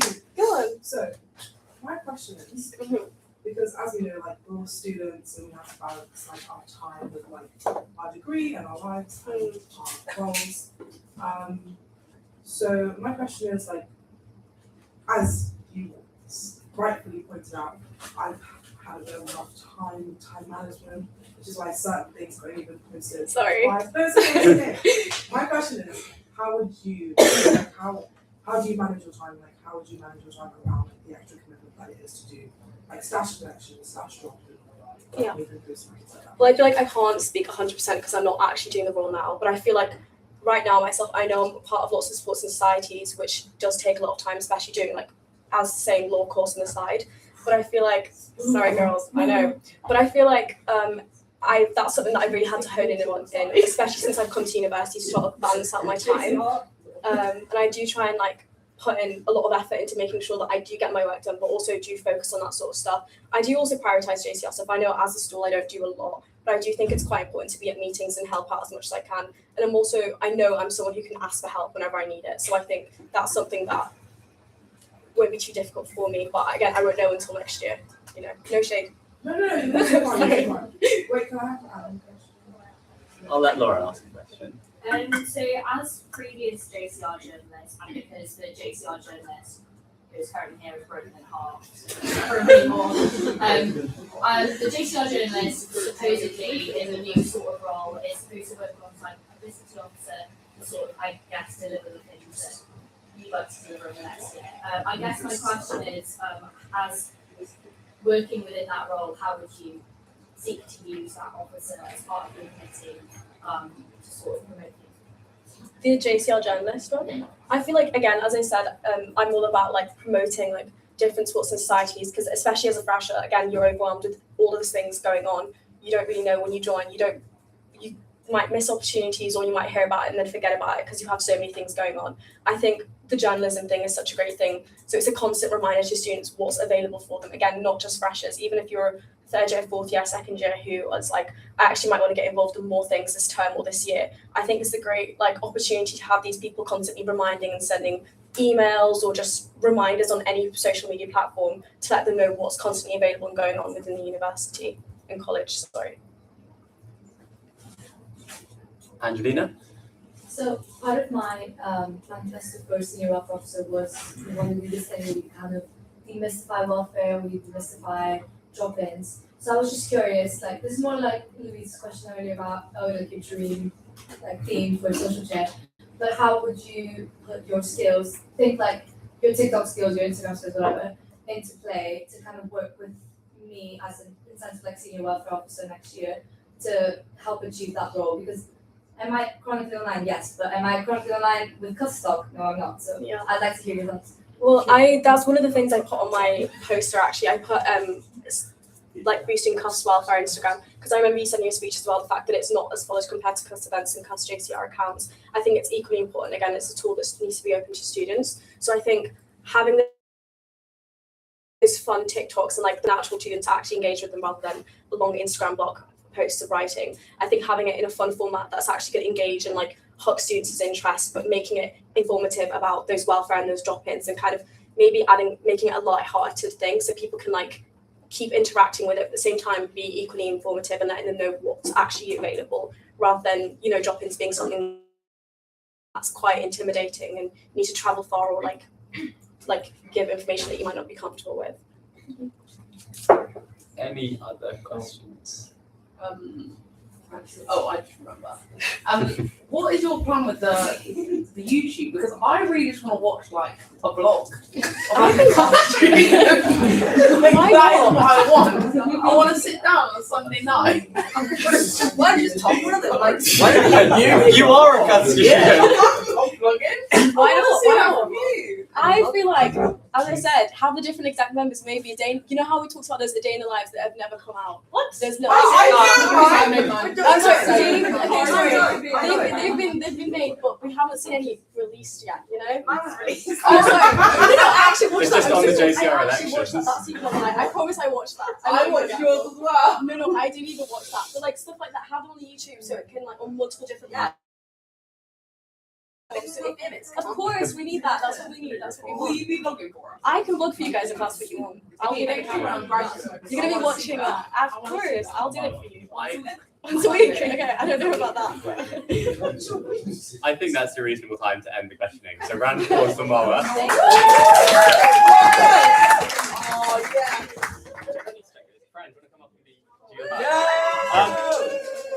For the people watching, this is communities chat, so. It was on 2%.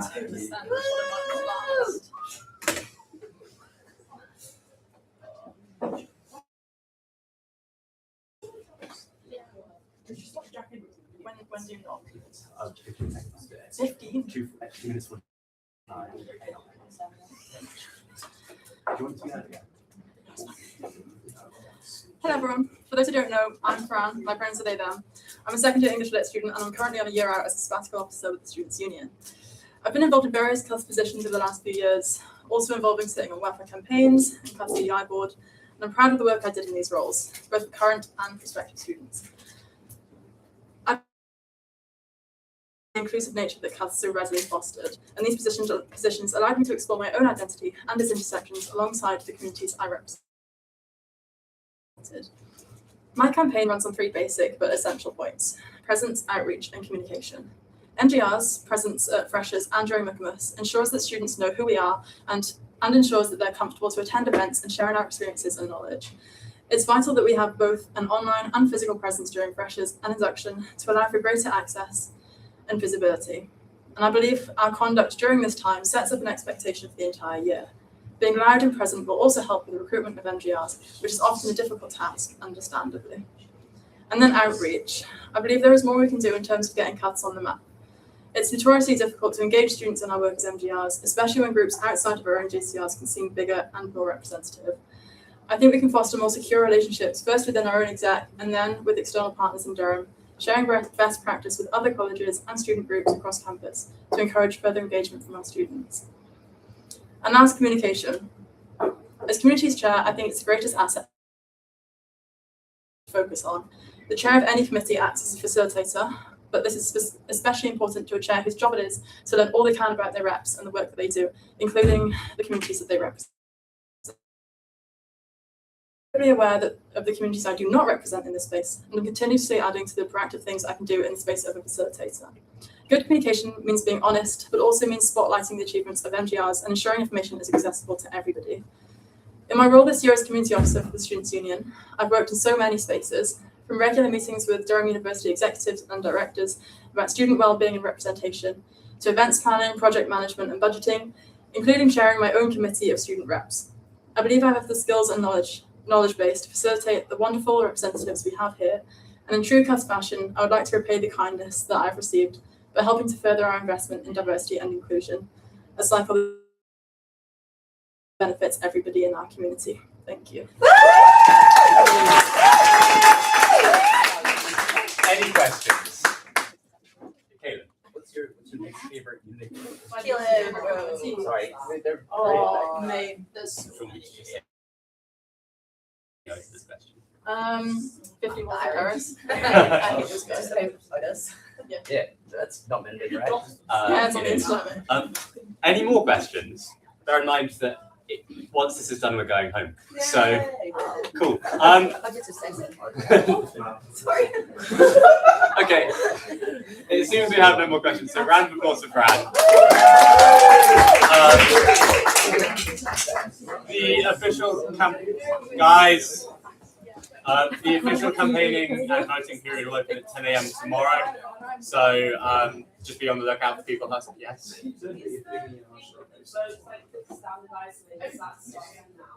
As in, I will try my best to send it to you by 10 a.m. tomorrow.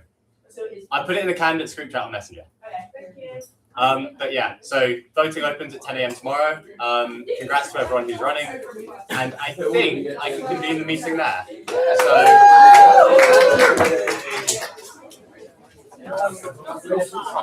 5:30. Sorry.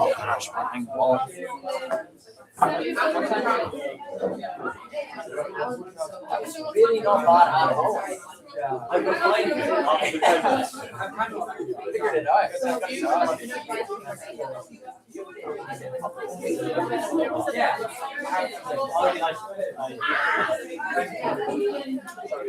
Okay, guys.